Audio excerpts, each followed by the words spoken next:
On se retrouve pour un nouveau journal des sports. Bienvenue, mesdames et messieurs. Éliminatoire de la Coupe du Monde Qatar 2022. Le tableau des qualifiés de barrage affichera complet ce mardi à l'issue de derniers matchs qui se joueront dans différents groupes. Pendant ce temps, la RDC se concentre pour le dernier tour malgré les polémiques sur la toile après sa victoire 2-0 face au Bénin.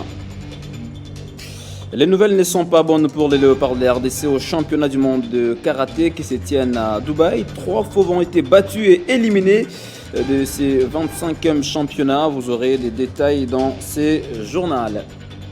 Bonsoir à toutes et à tous, merci de nous rejoindre dans ce tour d'horizon sportif qu'on débute avec les éliminatoires de la Coupe du Monde Qatar 2022. L'Égypte est le 7e pays à avoir validé son ticket pour le dernier tour dans le groupe F. Les Pharaons ont battu ce mardi les Panthères du Gabon sur le score de 2-1.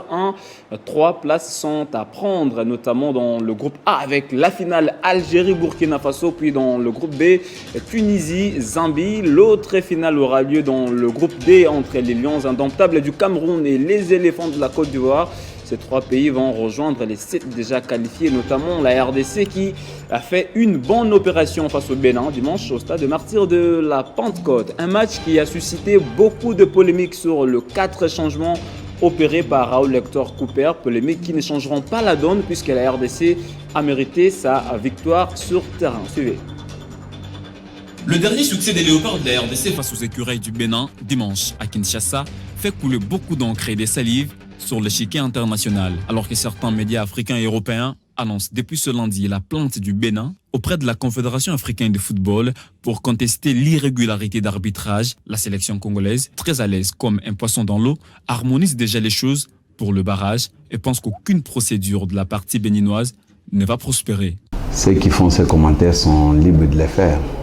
Ils sont libres de les faire, sauf que la réalité est tout à fait autre. Et étant donné que, tant il est vrai que la loi du jeu, telle que modifiée par la FIFA en raison de la pandémie de Covid-19, autorise 5 remplacements en 3 opportunités, hormis celle de la mi-temps. La raison, c'est pour ne pas perturber le jeu. Donc l'incidence de ces opportunités limitées à 3, c'est pour ne pas perturber le jeu.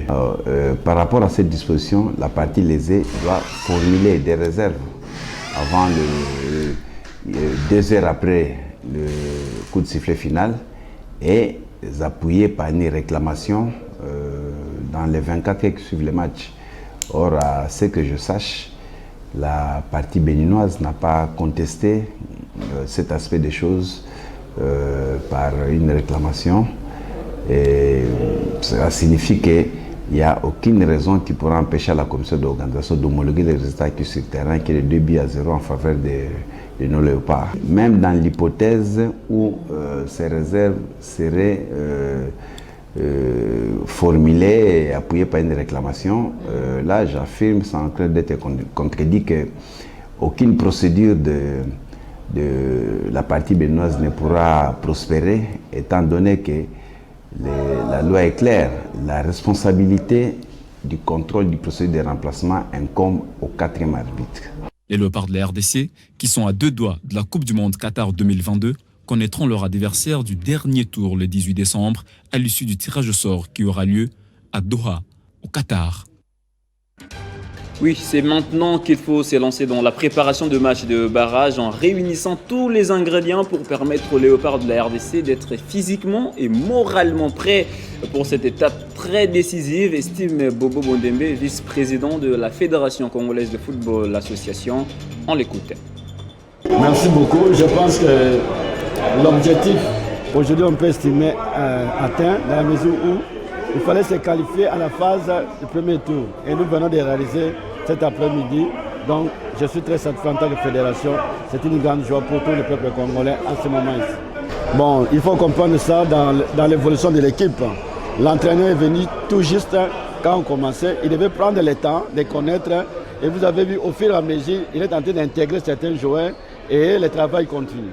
Donc je pense que c'est le résultat du temps qu'a pris l'entraîneur pour essayer de connaître les Congolais, les joueurs congolais évoluer à l'étranger. Vous vous souvenez que j'ai toujours dit, quand vous avez le soutien de numéro 1, le premier grand sportif, il n'y a aucun problème.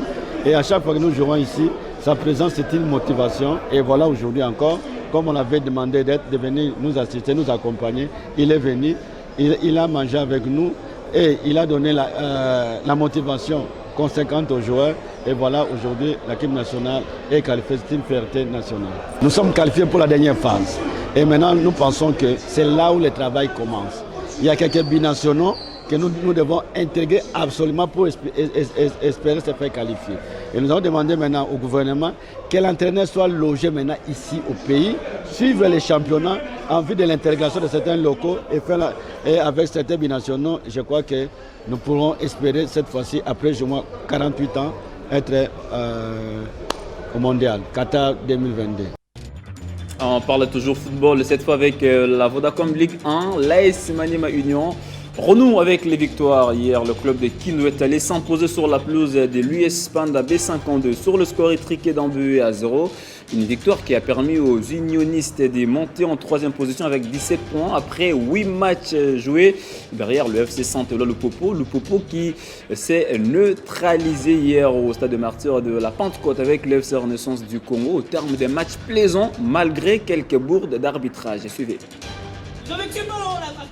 Le club rouge de Kinshasa est passé près de son 2e exploit ce lundi face aux cheminots du FC Saint-Eloi Lupopo au stade de Martyrs de la Pentecôte dans un match qui a tenu toutes ses promesses.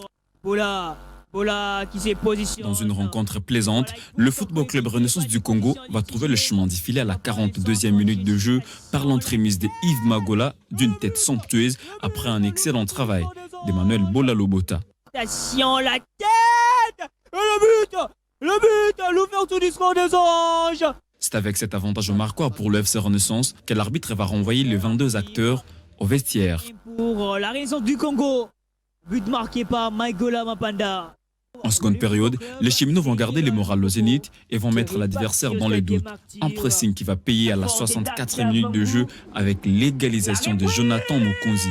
Bazeke. L'égalisation de Mokonzi Bazeke sur cette frappe bien armée, bien calibrée.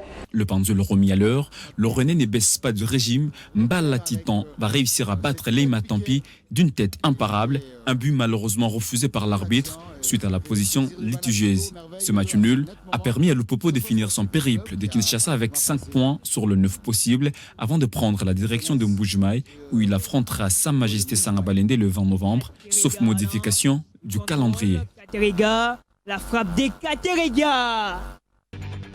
Le FC Saint-Eloi Lupopo qui nourrit les ambitions de jouer les interclubs de la CAF la saison prochaine doit améliorer beaucoup de choses sur sa ligne offensive, estime Christian Braconi, alors que Renaissance du Congo continue de travailler pour retrouver sa vraie place au sein de l'élite. Écoutez tour à tour Christian Braconi et José Mundele, respectivement coach de Lupopo et coach adjoint du FC Renaissance du Congo.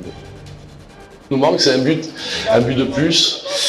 Et encore une fois, on a vu nos carences offensives, hein. On peut pas le nier. On a eu des occasions, des situations qu'on peut mieux jouer, on peut mieux conclure, mais on ne le fait pas. Donc on court encore une fois après un but alors qu'on a quasiment pas d'inquiétude à part des coups francs que l'on crée nous-mêmes pour l'adversaire. Et puis sinon, on a maîtrisé la première mi-temps, on est mené encore une fois à la mi-temps. En deuxième mi-temps, on pousse, on fait rentrer encore du sang frais pour amener un plus, et puis on a des occasions, mais on ne concrétise pas. Donc, non, comme vous dites, la réponse est dans la question. C'est un petit bilan, tout petit.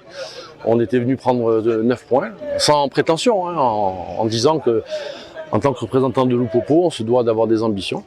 Il y a eu des investissements qui ont été faits et aujourd'hui 5 points sur 9 c'est complètement insuffisant, donc il va falloir se réunir, il va falloir discuter, il va falloir trouver des solutions par le travail bien sûr mais aussi par les discussions parce qu'on ne peut pas continuer comme ça à produire certaines choses, à produire des occasions et ne pas marquer et rester toujours avec un score de parité. Il y avait la place pour gagner les matchs.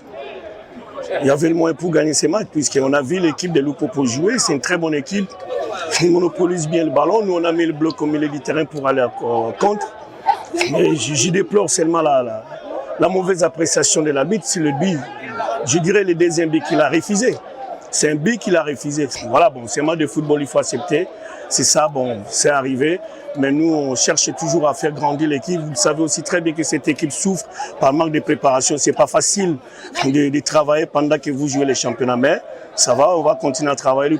C'est une grande équipe qui a fait une très bonne préparation avec un bon staff technique. Moi, je pense qu'on s'est rivalisé, mais c'est un très bon match dans l'ensemble. Certes, que pour moi, j'ai décrit, je suis libre de dire que l'arbitre nous a... Parlons karaté dans ces journaux. C'est ce mardi que le coup d'envoi des 25e championnats du monde a été donné à Dubaï. 3 léopards sont déjà out après leur défaite d'entrée chez les dames dans la catégorie 84 kg. Nancy Chiaba a été éliminée. Même chose pour Sarah Massamba qui a été battue 6-1 par la Marocaine Brooke Nisrine.